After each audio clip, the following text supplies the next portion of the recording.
Déballage. Tu filmes déjà? Ouais. Ok. Salut, bienvenue pour Bonjour. Imperium. Imperium numéro 4. Et ce qu'on vient de voir que c'était marqué en haut. Donc on a eu un petit mot, Voilà, comme quoi qu'il y avait eu des socles en moins et qu'ils les ont mis dans ce voilà. petit Il paquet. manquait 2 socles là, pour l'espace marine et du coup on les a eu, ils étaient entre le plastique là et le plastique du magazine. Ils étaient entre les deux. Donc c'est les 2 socles d'espace marine pour au moins arrêter de râler parce qu'il râlait depuis une semaine, il n'y a pas de socle. Je crois. On a aussi des nécrons. Donc là on a la grappe et j'ai aussi les nécrons montés parce que ça fait partie de Indomitus, sorti en 2020, si je dis pas de bêtises. Et sur le site de Games Workshop, donc ces 4 figurines là font 45 €. Là on les a eu pour 9,99 €. Ça fait une belle économie.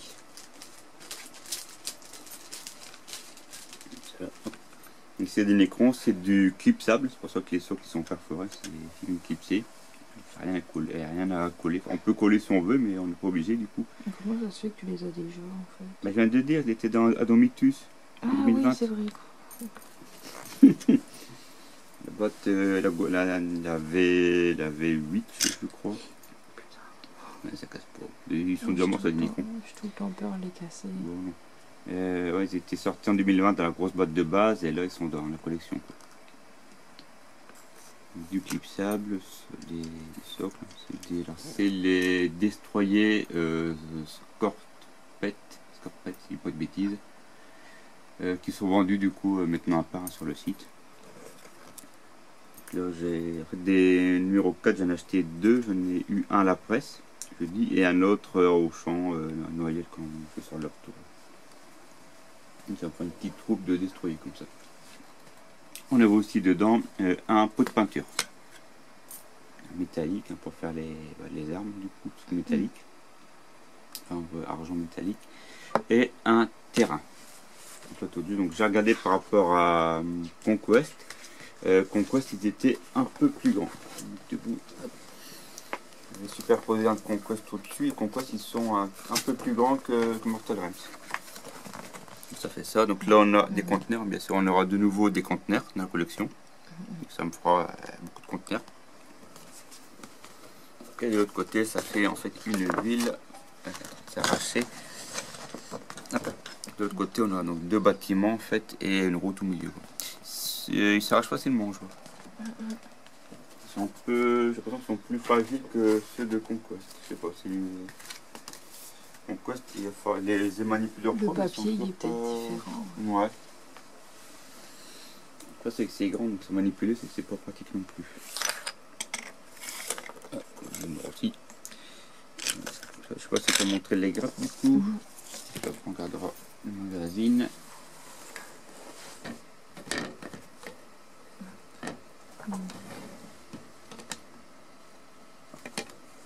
Donc elle date de 2020.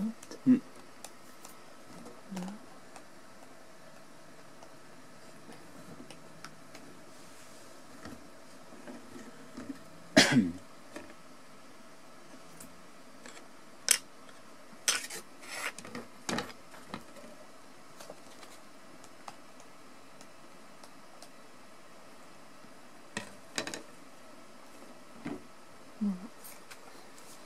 Et donc le magazine proprement dit, hop, je vais mettre là. Peut-être retirer aussi cela. Bon, aussi, bon, il marche pour les nécros. En même temps, techniquement, ils sont pas vraiment vivants, c'est des machines. Donc les destroyers Scorpex, peindre avec du LED Blecher et livrer votre plus grande bataille. C'est juste que tu as des 4 figurines plus les 3 nécrons et contre 4 space marines. C'est pas une grande bataille, quoi. Donc on a la description des destroyers Scorpep avec les armes, l'équipement. Ils sont des jambes donc ils ont 3 jambes en fait, articulées comme ça. C'est bizarre sur 3 jambes, tu en coupes une, ils savent plus marcher. Il y a aussi le plasmacite, donc ça c'est une petite, c'est une intelligence artificielle qui les suit, qui les rebooste un peu quand ils ont des soucis, quoi. Voici, ils extraient de la programmation corrompue de certains écrans pour l'injecter dans l'esprit des destroyers. C'est là que trois la plus démence pour plus s'exercer. En fait, ils sont un petit peu tueurs psychopathes, quoi. Leur truc c'est de tuer et c'est tout. On a vers des autres Necrons des chefs qui sont un peu plus sensés.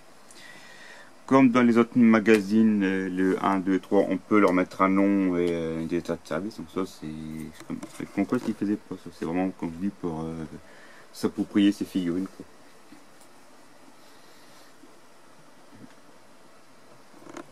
Ensuite, la création d'un Space Marines.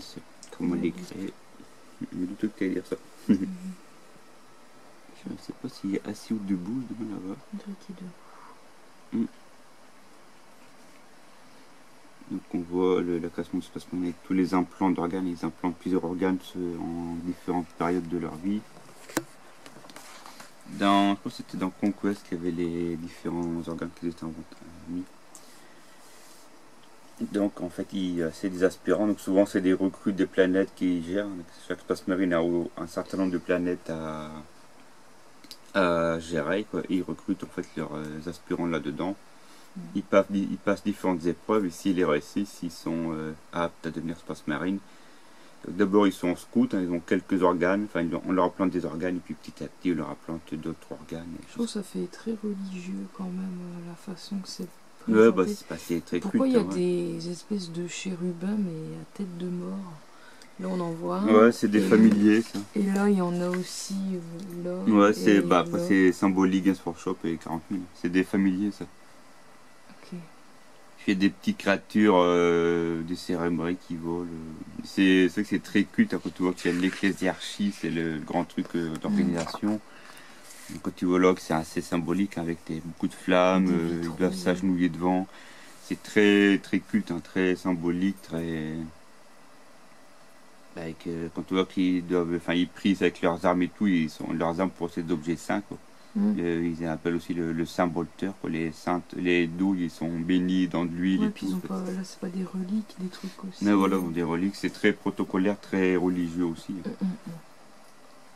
C'est pour varier un petit peu des trucs militaires ou les obéis et tout. C'est assez religieux, quoi. Les préceptes, les machins. Donc il y a les aspirants. Les primarques, hein, c'est les gros big boss de chapitre.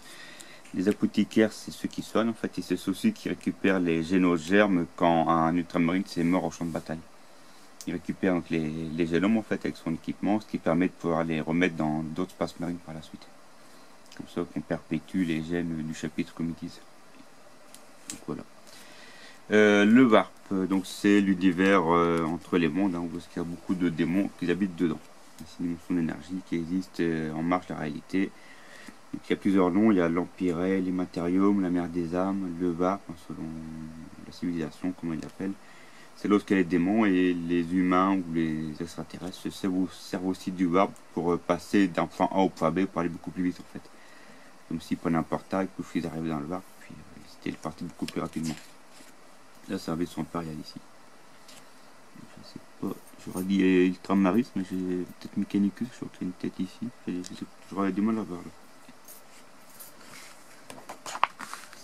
L'Astronomicum, c'est une balise psychique qui est projetée donc, depuis la Terre, depuis Terra. Et ça sert en fait de balise pour se repérer dans le Warp. Les navigateurs, c'est les seuls mutants autorisés. Ils ont un troisième œil, c'est grâce à ce troisième œil qu'ils peuvent se repérer dans le Warp. Les habitants du Warp, c'est tous les démons. C'est vrai qu'il y a des démons de. C'est un problème qui se fait la mal. Des démons de Tsen, je dirais. Ou de Slanesh, j'ai du mal à voir.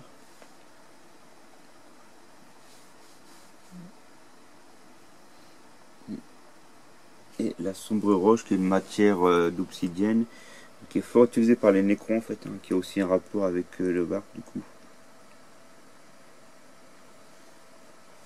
Et l'assemblage des figurines, donc facile à monter, à clipser, sans colle et outil requis, la petite pince pour couper. Donc on peut voir ici hein, les destroyers donnés. Alors eux ils disent de tout couper, mais enfin c'est pas pratique parce qu'il y a quand même un certain ordre, certaines pièces numérotées, quoi. Quand il n'y a pas beaucoup de pièces, on peut se permettre de tout couper et de les assembler. Quand on a des grosses figurines, c'est mieux de les laisser sur la grappe et de les couper au fur et à mesure.